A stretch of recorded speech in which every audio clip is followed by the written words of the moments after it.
Halo bro, selamat datang di channel Kilan Mining. Oke, jadi setelah berbagai macam insiden dan kegiatan gua sebelumnya mengenai dari kebakarnya MCB dan lain-lain, jadi hari ini gua baru punya kesempatan untuk membahas mengenai PGA terbaru. Nggak baru-baru juga sih, bulan-bulan kemarin.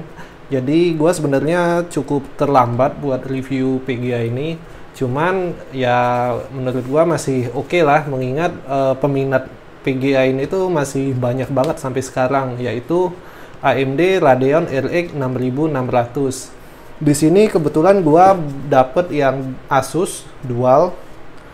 Untuk garansinya ini by Sampurna Utama. Untuk PGA-nya sendiri ini karena termasuk PGA low end, jadi kali ini kita bahasnya langsung dari segi overclocking dan pengetesannya kita gunakan di HypeOS. Kenapa gua nggak tes untuk melihat suhu memori di Windows? Karena menurut gua percuma ya, karena untuk PGA low end ini dijamin 100% suhunya tuh nggak akan sampai thermal throttling, jadi pasti aman. Oke, jadi langsung saja di sini masih segel, jadi kita buka dulu.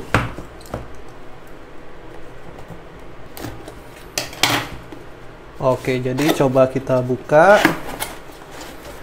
Di sini karena VGA-nya low end, jadi bisa dibilang ini termasuk VGA yang kecil atau bisa dibilang sekelas medium ukurannya. Untuk ini packagingnya menurut gua cukup oke lah untuk PGA low end seperti ini. Walaupun sebenarnya harga PGA ini sekarang tuh udah nggak masuk akal banget. Harga PGA low end seperti ini gua dapetnya sekitar di 10 jutaan lebih.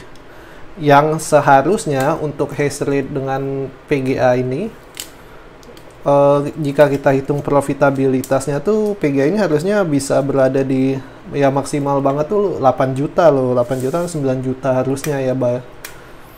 Tapi kalau kalian dapat di harga 10 juta ke atas itu menurut gua kemahalan sih kalian belinya. Mungkin kalau misalnya kalian mau beli PGA ini, kalau bisa incer yang harga di bawah 10 juta lah sekarang kalau kita sesuaiin dengan harga kripto atau Ethereum.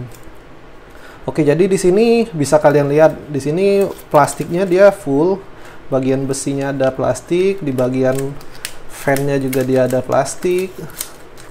Seperti yang kita tahu, Asus dia memang selalu oke sih, mulai dari pengemasan, terus juga dari fan-nya, build quality-nya. Kalau Asus sih selalu yang terbaik ya untuk Asus.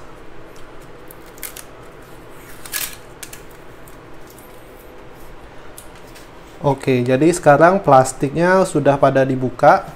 Menurut gua PGA ini keren sih, keren banget malah untuk seukurannya, untuk seukuran PGA low end, dimana kalau kalian beli PGA ini tuh jadi nggak kelihatan PGA murahan banget loh. Jadi kayak masih kelihatan bagus jika dibandingkan dengan brand-brand lainnya yang biasanya lebih tipis, lebih mini. Terus juga fan-nya juga biasanya kurang bagus, kurang kokoh.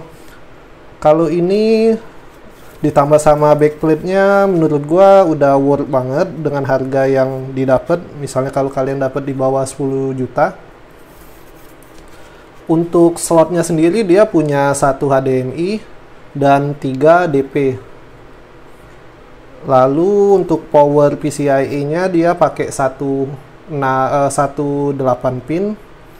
Jadi ini kita bisa gunakan untuk satu kabel power supply yang PCIe itu untuk 2 PGA ini.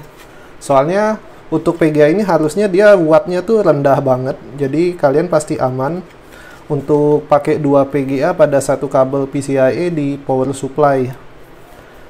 Oke, nggak usah berlama-lama. Kali ini langsung saja kita bahas untuk overclockingnya dan kita lihat. Ini kita akan tes untuk pengetesan hash rate pada Ethereum. Oke, langsung saja kita lihat pada bagian HypeOS.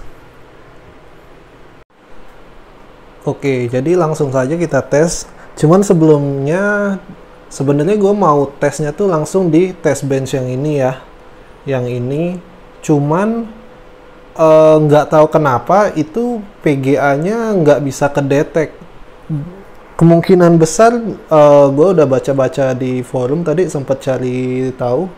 Sepertinya untuk RX 6600 itu dia nggak bisa atau udah nggak support lagi untuk pakai motherboard versi jadul. Ini motherboard ini motherboard zamannya AMD Bulldozer. Ini pakai prosesor FX 6100. Jadi ini udah lama banget, mungkin sekitar tahun 2008. Jadi itu udah nggak bisa pakai di motherboard ini. Jadi untuk pengetesannya gue akan langsung pasang di mining rig utama.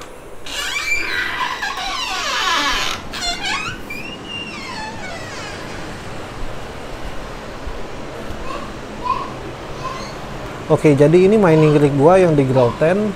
Per update terakhir gue udah ada perubahan di mana fan yang di dalam, kemarin ada fan di bawah sini gua taruh, itu udah gua pindahin di atas sini, dan tujuannya untuk nyedot udara dari dalam sini dibawa langsung keluar. Jadi kalian bisa lihat itu, ini fan yang 8 inch gua taruh di paling bawah, jadi dia langsung nyedot udara atau nyedot angin atau uap panas dari PGA yang di bawah ini, langsung dibuang ke atas sini.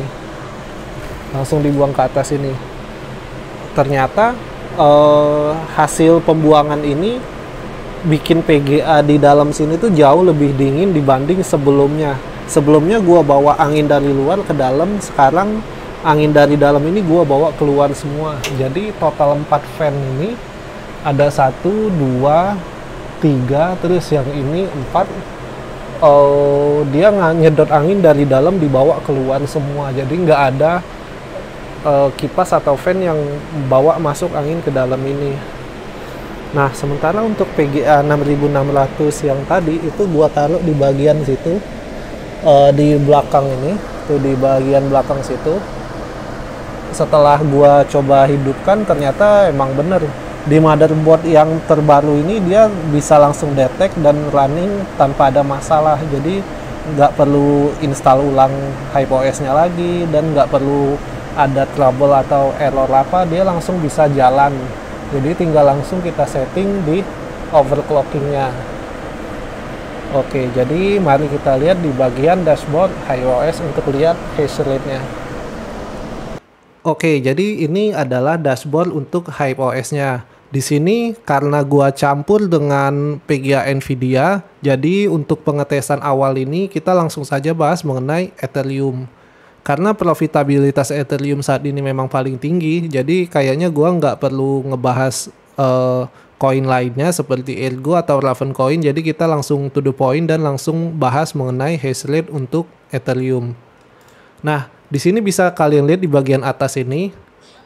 Tolong abaikan yang error ini, sepertinya ini risernya goyang, dicolokan USB-nya, jadi nanti harus diperbaiki lagi. Nah, untuk VGA AMD ini di sini terdapat 2 VGA AMD, yang mana yang pertama adalah RX 6600 dan yang kedua adalah 6600 XT. Sementara di sini untuk AMD card gua menggunakan miner Team Red Miner. Dengan overclockingnya untuk 6600 adalah sebagai berikut. Core clocknya gua set di 900, core voltage-nya di 630, memory controllernya di 630, dan memory clock-nya di 950. Sementara untuk memory voltage ini gua coba set di 1160. Fan-nya sesuaikan dengan suhu ruangan kalian, dan power limitnya gua set di 55.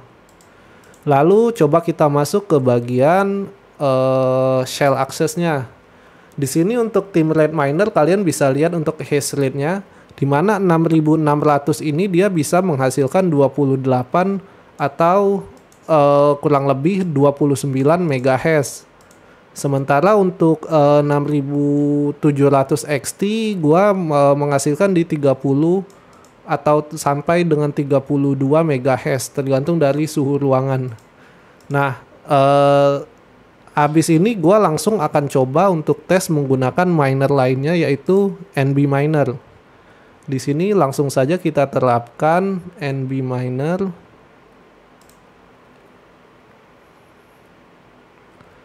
Oke, jadi setelah gua ganti minernya dengan NV Miner, ternyata hash rate-nya tuh malah bertambah ya menjadi 29,27 MHz dengan settingan overclock yang sama seperti sebelumnya yang digunakan pada tim Red Miner.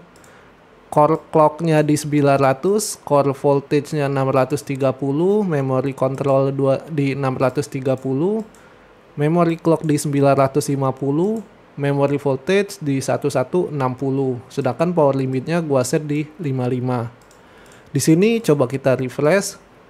Nah, kalian bisa lihat hash rate yang gua dapat yaitu 29,27 MHz.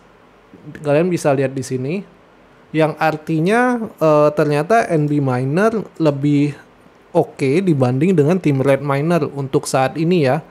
Dan juga dengan NB Miner, karena gua menggunakan LHR hash rate untuk beberapa VGA seperti 3080 yang ini, 3070 yang ini, dan 3060 Ti yang ini, hash rate yang diberikan pun juga cukup tinggi dibanding miner lainnya, yaitu 3080 menjadi 71 dan 3070 Ti menjadi 57.